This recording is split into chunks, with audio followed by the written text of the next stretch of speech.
Welcome back to my channel, guys. This is going to be part 4 of my Gundam for Beginners guide. And real quick, I just want to say if you're new, I appreciate you joining me, and please like the video and subscribe if you feel it's, I've earned it. And if you are new, you should also check out part 1, 2, and 3 of this guide so you understand more about what we're talking about. If you are returning, thank you for coming back and watching more of my content. And you know, you know what the gist is. You already know what's up. So thank you. And now we're going to move on to part 4, the history of Gundam model kits. And now we're going to move on to section 0, where I explain some terms that you're going to need to know for the rest of the video, and for the others as well. This is going to be section 0. So here, we're not going to talk about the actual history. I'm just going to go over some terms that you need to know real quick before we move on. And that is what the term Gunpla means. I don't know. I don't really say it too often in the video, I don't think. But in case I do, Gunpla, it just means Gundam plastic model. You just put the two together and it creates Gunpla, and that's the brand name for the Gundam model kits. Also, you're gonna need to know what high grade means, and basically what HG means, and HG means high grade. So if I ever say high grade and you're looking for a Gundam kit and you see kits that say HG on them, that's a high grade. And for real grade, when I talk about that, if you're looking for a real grade kit, you'll see on their boxes it will say RG, which stands for real grade. And master grade is going to be the same way. You're going to find boxes that say MG on them. That's a master grade. And then you're going to have boxes that say PG on them, which of course is perfect grade. And SD kits will have SD, which stands for super deformed. So when I talk about SD, I'm talking about super deformed kits. They're really cute. They almost look like they're chibified. And that's pretty much all you need to know. I do mention P Bandai near the end, but that just means premium Bandai, and I already tell you that. So let's continue on with the rest of the video. Sorry for this quick little pause before the actual beginning. But here you go. Moving on to section 1. So section 1 is going to be about the early part of the plastic models. And I'm actually going to talk about the pre-plastic models here too, because originally Gundam had a toy line. Because remember, Gundam was the first real robot show, and no one even knew what this show was, because everything before it was what's known as Super Robot. And Super Robot is stuff like Mazinger and Robo, where they can shoot off their fist and have rocket propelled fists and stuff. It's like really over the top, goofy, silly stuff, and it basically made the robots superheroes instead of realistic robots. It's not a horrible thing. They have, they're still fun shows. But by this point, everything that had come out since the early 70s was super robot shows. And, Tomino, the guy who created Gundam, basically wanted to do something different, but the show was funded by a toy company called Clover, which had made a deal with them to create 3 separate shows. He created the other 2, and they did okay, but they were created in the mid to later part of the 70s, and they were basically just a dime a dozen. They got kind of lost in the shuffle with everything else that was coming out, so they weren't as noticed as, say, Mazinger was when it came out in 72, because it was alone. But eventually you just got all these different shows come out, and Gundam comes out and it's completely different. But a lot of the things that was in this show was because of Clover. So the brightly colored design of the original Gundam which is something that has stayed around to this day. Almost every single Gundam show, the main Gundam suit is usually painted in those colors. And that's because it's iconic and you can't really get away from it. It's not necessarily a bad thing, but originally it was brightly colored to compete with the other super robots and get kids' attention on toy shelves. And also the transforming gimmick was added because in the late 70s, the transforming toy craze started to pick up steam, and they were hoping to become an early adopter, but they couldn't really figure it out, so the original toy didn't actually transform, I don't think. I believe they were going to make another version that did, but within 3 episodes of the show airing, it got canceled. And eventually it got more popular after its cancellation, which is what basically allowed it to have a few more, episodes be made. And then eventually the movies came out and then it became hugely popular and everyone across Japan knows the name Gundam. But the toys was a different story. See, they were selling horribly. And that's because the show was trying to target a really young demographic like all the other super robot shows did. But this show is more serious. It's about heavy on politics. This got human on human wars, people getting blown up and seeing blood and stuff. Like it was brutal for its time. And of course it made adults and older like teenagers get into it more. But the only thing available was toys and the soundtrack. So the soundtrack sold really well, but the toys didn't, and Clover was losing a lot of money. Around this time, a company known as Bandai basically was had just started doing plastic toys because they were doing tin toys because in the 60s in Japan, tin was the material that most of them made their toys out of. And in the 70s, they had gone to plastic. And they also started doing die-cast metal toys as well, which is what the name Jigoken means. It means a super alloy. Which is where like Voltron and all them, the original toys of them was actually made in Japan and were called Jigokens because they were the super alloy.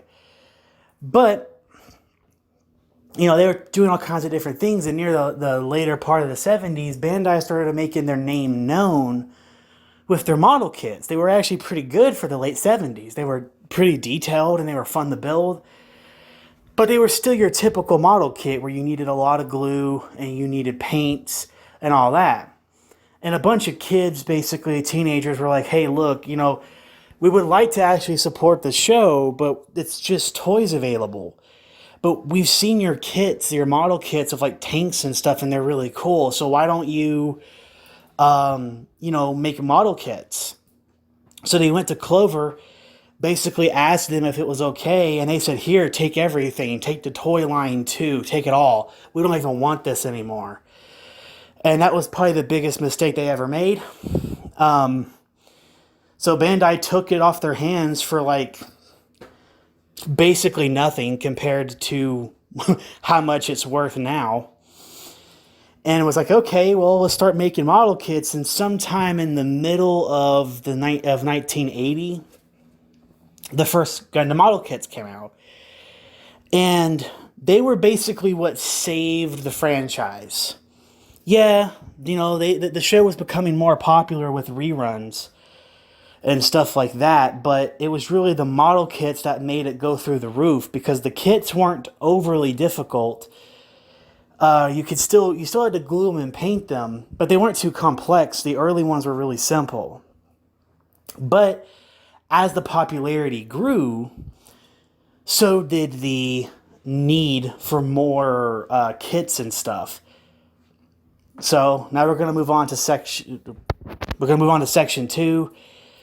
And then section 2, we're going to talk about the basically the prosperous time before we started moving into the more modern age.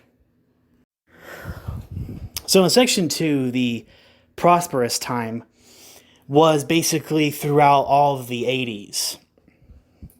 Here, they were taking everything they could from the original show and was turning those into model kits. And I mean everything. The main suits, the villains, and stuff like that. And I forgot to mention, though, the reason why the villain suits look so different compared to the main hero suits and design concept is because originally the Clover had told them that they're not going to make any mobile suits that are based off of the enemies, because they were assuming it was just going to be like any other giant robot show where the villains were a weekly basis and every week they would change, and they weren't going to make 50 different toys just to be enemies. But they failed because Bandai did do that. They turned even the enemy mobile suits into model kits, and over time they started to change the model kits and make them different to where they wouldn't need as much glue or as much paint, and sometimes the plastic was actually created and pressed in that color. So that was a pretty good advancement. They also made like starships and even model kits of the characters.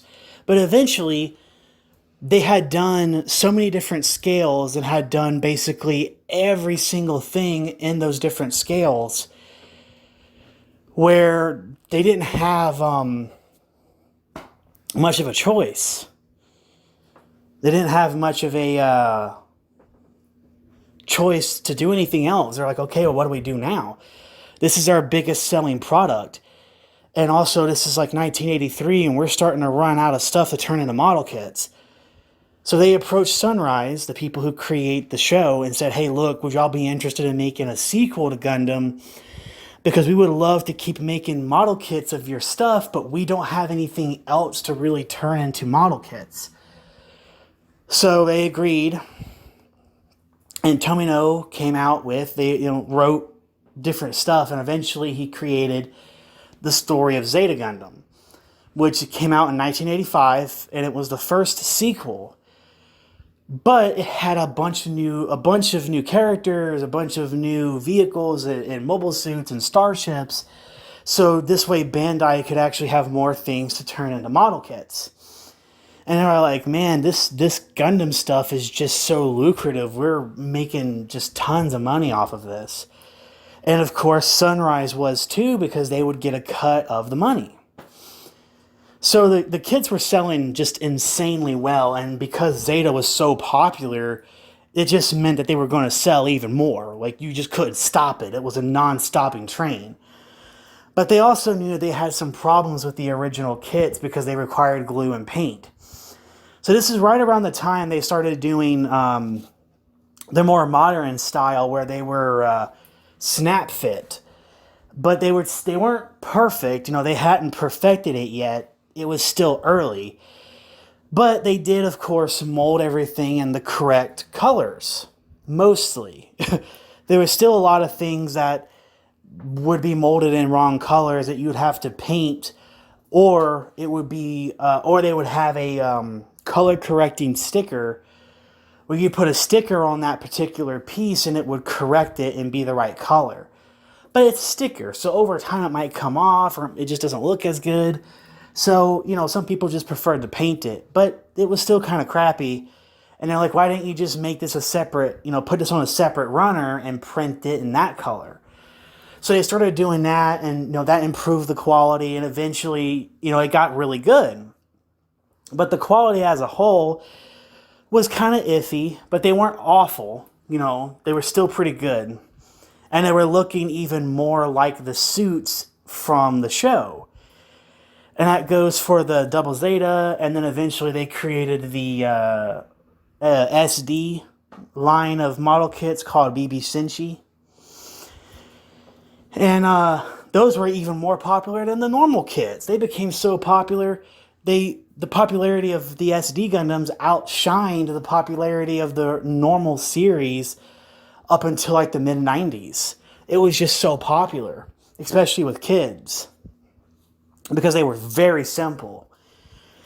So Around this time, though, they were like, look, if the show's going to get this popular, our product needs to get better. So throughout the last part of the 80s, they tried to do, they kept investing their money in different avenues to basically improve the product. And eventually, we get to the first part of the modern age. So this is the end of section 2, the prosperous times, I guess you can call it. And, we're going to move on to section 3, which is going to be the modern age.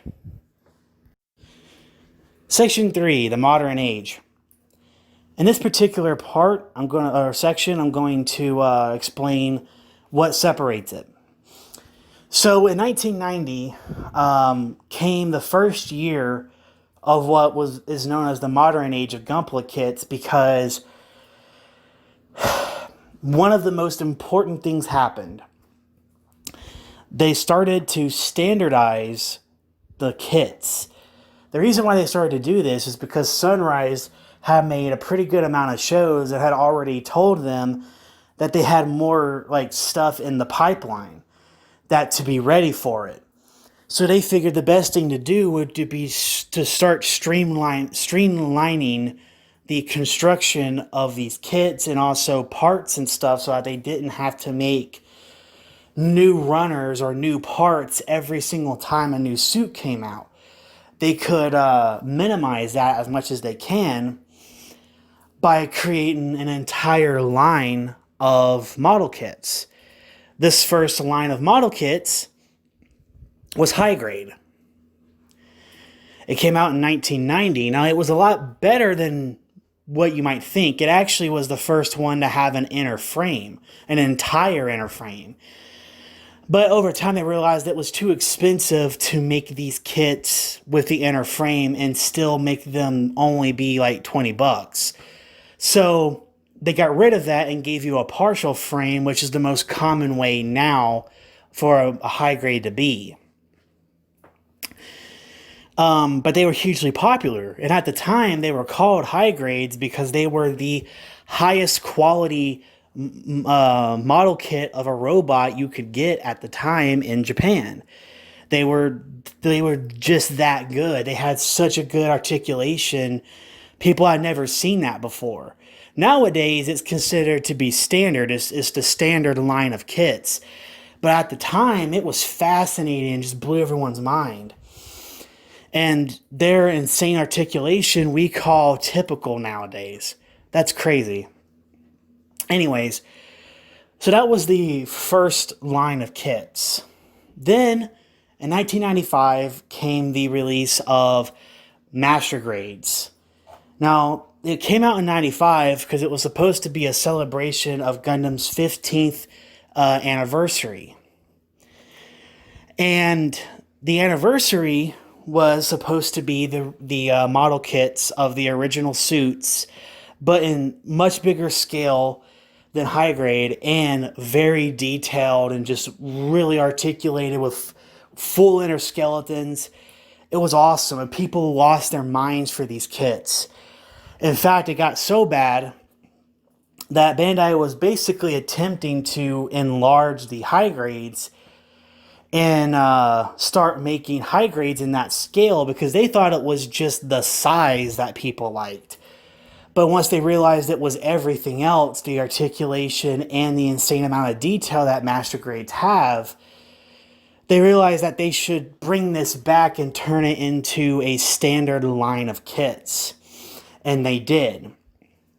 So Master Grades are still around today. They don't make as many of them every year as they do high grades because it costs more money to develop those. And Master Grades aren't the cheapest kits. They're pretty pricey, so they don't want to develop a kit that they know is not going to sell in Master Grade. It's just, it costs them too much money. So that's what happened there, and that's why Master Grade is still around today. That celebration event was supposed to be limited time, and it just became too damn popular to get rid of. Then in 1997, we got what's considered basically the end all be all of Gundam model kits, and that is perfect grade. Perfect grades are called that because the whole idea is that they are beyond even a master grade. Like they're so good. They're bigger, they have even more detail, and depending on the perfect grade, can even have better articulation. But what usually makes people buy perfect grades is the detail because you can go really insane with it because it's a lot bigger. So, you could have 15 parts that makes up one little tiny section of the inner frame to the left leg. I mean, that's just some of the kind of detail we're talking about here. And they are amazing, but they are a challenge and stuff in that nature. These were really popular amongst collectors, and this is one of the reasons why perfect grades are still available today and they still make them, but they don't make them as often as they do master grades or any of the others, mostly because they just cost so much money to develop.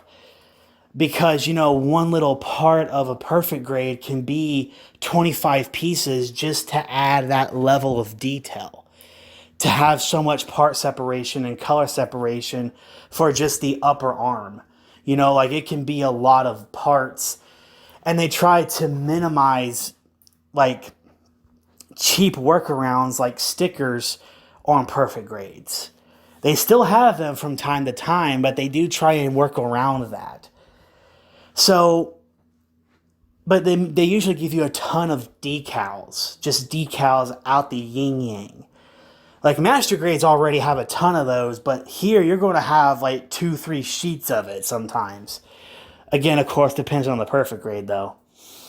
And like I said, they're not the easiest kits to put together. Like you can still do it, obviously, but they're not super easy. They're a challenge, and they're tough. They really are. Now, even though perfect grades are definitely a showstopper, they do have some problems. Typically, articulation can be kind of limited with them, but they're still usually better than high grades. Sometimes they're better than master grades, but that's depends on the kit. But they usually have more gimmicks. That's what makes them more appealing. Because of their size, they can do more with them. They can have them light up and stuff like that more often than they do with master grades.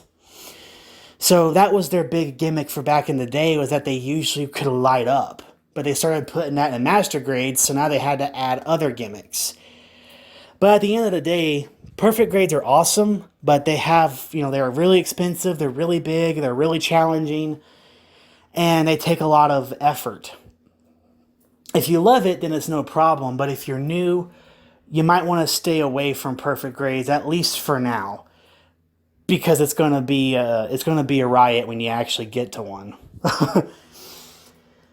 And that's pretty much it for that. But in 2000, they started to basically improve their standardization because more shows had come out by this point that were different franchises that had different design philosophies, such as not Unicorn, but Wing and G Gundam and Gundam X. They all kind of looked a little different. So they started to change the label where instead of it just saying high grade for all of them, it would distinguish by saying stuff like high grade UC or Universal Century, or it will say high grade After Colony for Gundam Wing Kit. So it helps distinguish them. And over time, they just kept improving and improving them until 2009, when finally the last player that becomes the main, one of the main attractions nowadays is Real Grade. Real Grade came out in 2009, and what makes it appealing is that it's the master grade level of detail, sometimes even perfect grade level of detail, but at a high grade scale. So you have way more detail, way more articulation than a typical high grade, but it's the quality of a master grade in a smaller scale. It's awesome, but the early ones are kind of a pain. But the right after 2012 is when they start to get good. But real grades are awesome, and their main purpose was really to give collectors who don't want to buy really big kits an option for buying smaller kits, but with the same kind of detail that they want, from their bigger kits. So this way, the collector doesn't have to compromise between either price and scale or detail. This way, they can get everything in one bundle. They're not too expensive. They have the same kind of detail as master grades, and they're just really cool looking. And they have good articulation and have a ton of sheets of decals. But that's the end for the modern age. But there is going to be one more section, section 4, and that's going to be others. So real quick in section 4, I want to talk about other stuff when it comes to the Gundam model kits.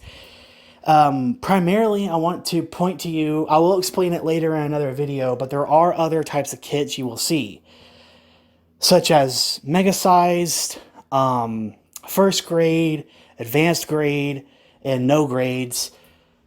All of these I'll discuss more in detail in part 5. I just want you to be aware that they do exist. The ones I mainly highlighted here are not the only ones, but they are the most important ones when talking about the history of Gundam model kits.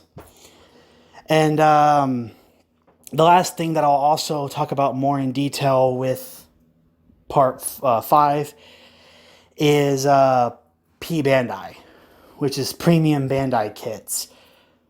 You can kind of get an idea of what they are already, but I will discuss it further at that point.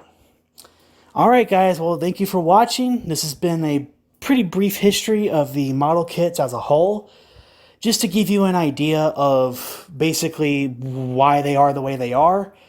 And then in the next part, I will actually explain what each kit actually is, what they do, and what their purpose is. So, well, not necessarily what each kit is, because I'd be here for freaking ever. I'll never stop making videos.